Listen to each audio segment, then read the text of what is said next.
किसान भाइयों नमस्कार। देखिए, आज हम चर्चा करेंगे पानी को लेकर 3 विषयों पर। पहला विषय है रेन वाटर हार्वेस्टिंग, वर्षा जल संग्रहण, और उस पानी को हार्वेस्ट करने के बाद तालाब हो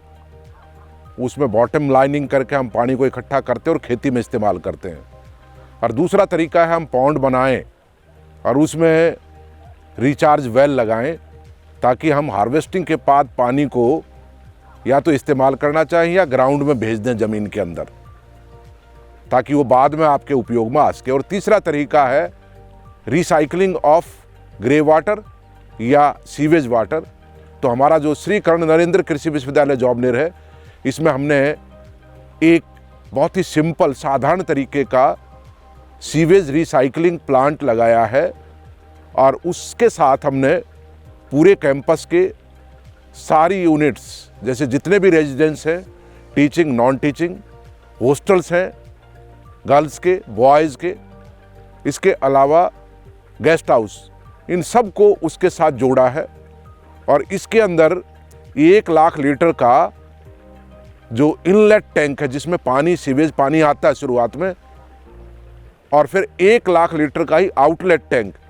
शोधन होने के बाद, साफ होने के बाद वो आउटलेट टैंक में जाता है। और ये प्रक्रिया बिल्कुल साधारण इस तरीके से है कि सीवेज वाटर को जब हम रिसाइकलिंग सिस्टम से गुजारते हैं तो उसमें एक तो पत्थर की गिट्टियाँ, ब्रिक ग्रेवल्स नीचे की तरफ मोटी और ऊपर की तरफ छोटी होती जाती हैं, और वो पूरे जिक जैक सिस्टम में घूम के वो वापस पानी आता है। और इसमें एक पौधे का हम उपयोग करते हैं जिसको हम गांव की भाषा में पटेरा बोलते हैं, और ये पौधा अक्सर वाटर बॉडीज़ में देखने को मिलता है, वहाँ पैदा होता है। और ये इसकी जड़ें और ये पौधा जल शोधन में बहुत महत्वपूर्ण काम करता है, और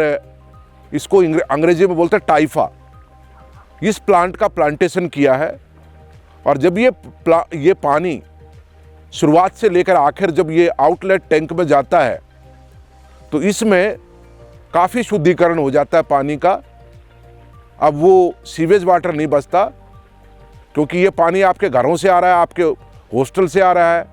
आपके गेस्ट हाउस से आ रहा है, तो उसमें हैवी मेटल्स होने का कोई सवाल नहीं है, कोई मेडिकल वेस्ट भी उसमें नहीं जाता, बस आपका घरेलू वेस्ट है उसके अंदर। और घर में बर्तन धुलते हैं, कपड़े धुलते हैं, वो पानी इसके अंदर आता है, या सीवेज का पानी आता है। तो इस प्रकार से जब वो एंड में निकलता है तो ना तो उसमें कोई किसी किस्म का कोई हैवी मेटल्स हैं, ना ही उसमें हमने जो चेक किया उसमें कोई बायोलॉजिकल लोड, कोई किसी किस्म के जीवाणु कीटाणु, चाहे वो टेपवार्म हो, चाहे इकोलाई हो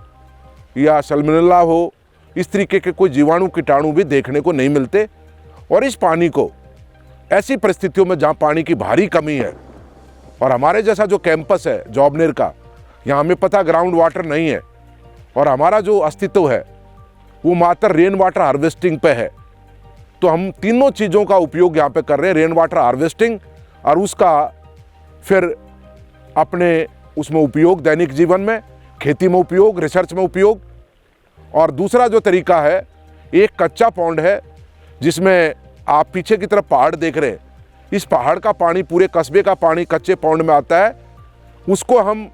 इन जो तालाब हैं जिनमें हमने सीट डाली हुई है, बॉटम लाइनिंग की हुई है, उन तालाबों में भी डालते हैं, और उसके अलावा उससे ग्राउंड पानी भी रिचार्ज होता है, ज़मीन के अंदर भी पानी जाता है। और तीसरा तरीका रिसाइकलिंग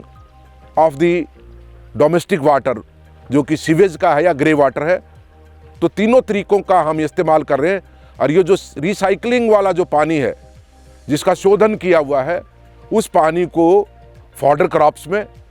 या सीड क्रॉप्स में, ठीक है, हम उस पानी को ये सिफारिश नहीं करेंगे हम ताज़ी सब्जियों में, रूट क्रॉप्स में, गाजर मूली में या पत्ते वाली सब्जियों में उसका उपयोग करें, लेकिन जो सीड क्रॉप्स हैं या फॉडर क्रॉप्स हैं, निश्चित रूप से हम उस पर एक्सपेरिमेंट्स कर रहे हैं। और उस पानी के उसके ऊपर क्या परिणाम है उत्पादन पे, गुणवत्ता पे और यील्ड के ऊपर, उसके ऊपर हम काम कर रहे हैं। और ये मान के चल रहे हैं कि ये हमारे जैसे कैंपस के लिए या ऐसी ज़मीन जहाँ पानी नहीं है, ऐसे क्षेत्र, निश्चित तौर पर अगर कोई भी किसी भी इंस्टीट्यूशन का, यूनिवर्सिटी का कैंपस है, तो इस तरीके का रिसाइकलिंग प्लांट बहुत कारगर सिद्ध हो सकता है।